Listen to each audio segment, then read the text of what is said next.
Nageenyi isiniif haa baay'atu akkam jirtanii kabajamtoota fi jaalatamtoota chaayinaa ayyaantu asallaa jiru jalatti argamtan nagaan koo bakkeertantu sinaa qaqqabu isiniin jechuun jaaladdaa baga jiraattanii baga eeggamtanii yoo na eegdanii haayilee nagaa koo galata waaqayyoo jira isiniin jedha.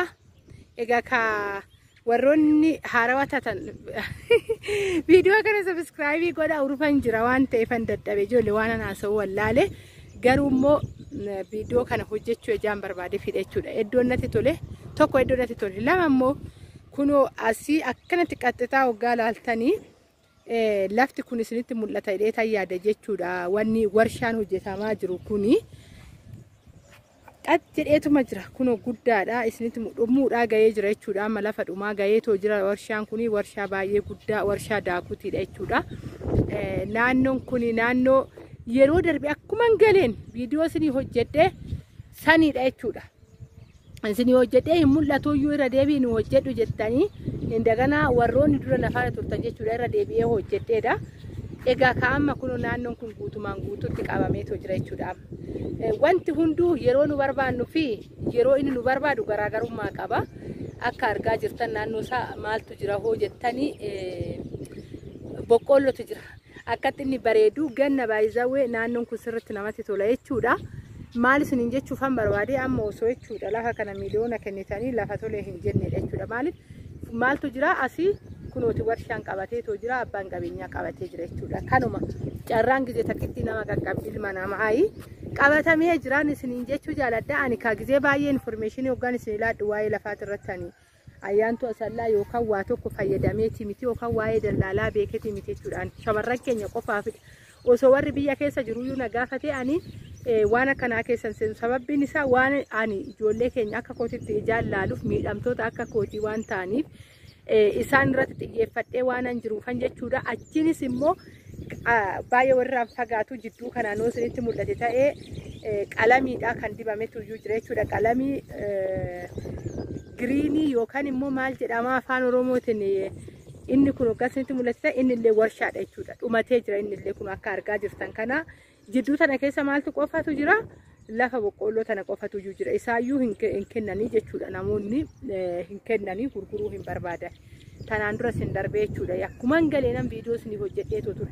Warroonni yeroon darbe viidiyoo isinii hojjedhellee booda akka hin gaabbine warri gaafattaniitillee ni dhufteettaniitillee haftanillee bootaa san bitadhaan isin jechuu jaaladhaa. Bakka lama addaan baasanii gurguramaatii waan ta'eef tokko gurguranii jiru.